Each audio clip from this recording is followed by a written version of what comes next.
Donations dip during the summer months, but you can certainly help.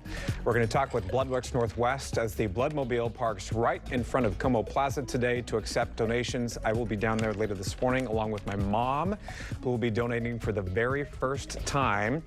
Still ahead, blood donations dip in the summer, but you have an opportunity to help. Steve is headed down to the plaza right now to talk to Bloodworks Northwest as the Bloodmobile parks right in front of Komo Plaza today to accept your donations. A look at why donations fall this time of year and how often people should donate.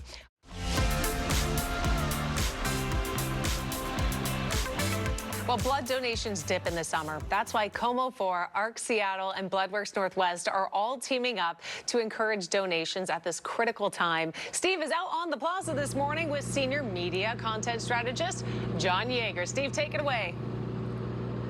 Yes, John is a familiar face to Western Washington viewers. It's good to see you again. How are you? Pretty good. I used to be somebody. I used to be on local TV. Oh, stop it. You're on local TV all the time. So let's talk about the reason why we're doing this Bloodmobile today, which is blood donations tend to dip during the summer months. And why is that? What's the main reason for that? We're smack dab, Steve, right in the middle of what they call the 100 deadliest days, between Memorial Day and Labor Day, when the number of teenage-involved crashes goes up, and the amount of blood that we get goes down because people have stuff to do during the summer. The last thing people sometimes do is schedule a blood donation.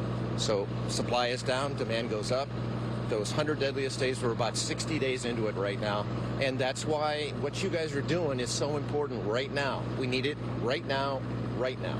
The interesting thing, too, is obviously we had this big global tech outage that happened, I think, almost 2 weeks ago today. Yeah. You guys were affected by that as well, and that sort of impacted some of the appointments, right? We lost about 250 appointments that day. So what are you going to do? To make those up, it's just like if a flight gets canceled, something bigger than that. I was going to say, a little loud noise coming up. If a flight gets canceled, you notice at the airport the next few days it's chaos because people have been canceled. Now they have to reschedule. Same kind of thing happens to a lesser degree, but still impacts us when somebody cancels or can't go through with their appointment because of technology. They have to reschedule, so it becomes a ripple effect. And it's taken us a while to get over that because that did have an impact. And you sit there and you say, you know, blood bank, CrowdStrike, it's all software. And it's all related. All software based. We hear all the time where it seems like pretty, every couple of months or so that blood supplies are critical. Can you describe what that means and sort of what you need to maintain the supply levels where they need to be to help out those that are going for surgeries, emergencies, that sort of thing? We need about 1,000 people to show up to donate, like you will today, yes, to donate blood to maintain, our supply to local hospitals. So what happens is with a local hospital and they're short on blood, they have to go through different protocols and they have to say to not to cancel surgeries, but to say, listen, we don't have as much as we're counting on. So is it really, really, really super, does it move down the priority list? Yeah. And that's the thing we don't want to be in. We don't want to be in a situation where we have to tell hospitals we don't have a reliable blood supply today.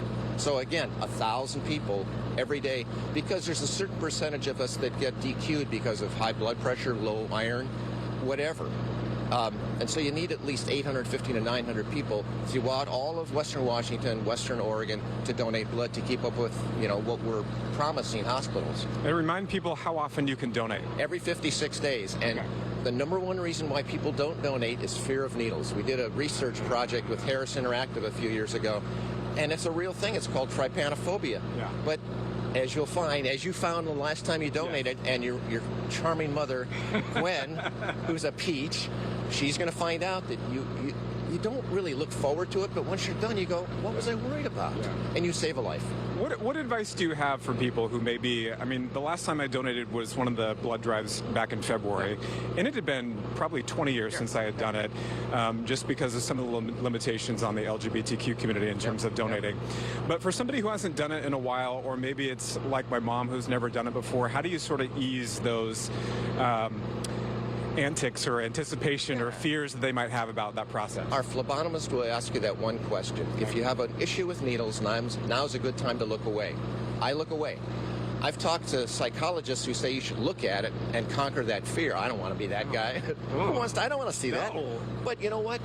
Again, if you look away, I can't tell you how many times people come up to me and they say, is the needle in? Yeah. How bad can it be? Right. Yeah. So, and you save a life. It literally is just a little bit of a poke, which isn't too bad at all. All right, so you mentioned I have a special guest here today. This is my mom. Can we say how old you are? Do you mind me saying that? No, not at all. I know you're not supposed to ask a woman's age, but how old are you? I'm 72. 72. And you have never donated blood before, Never. ever in your life? I've tried 3 times and been turned away 3 times. Okay. But So what is making you want to do it today? because you are. And I actually have more fear of being here on camera Oh! than I do going in there today. Well, you're conquering this, so this will be a breeze when you go in, right? I hope so. How are you feeling about it? A smidge nervous, Okay. but I've seen it done. I watched you last time when they put you on camera. Yeah. And it seemed like I probably won't be looking at the needle either. No, I'm not one of those, and I probably got it from you. Yeah. Yeah.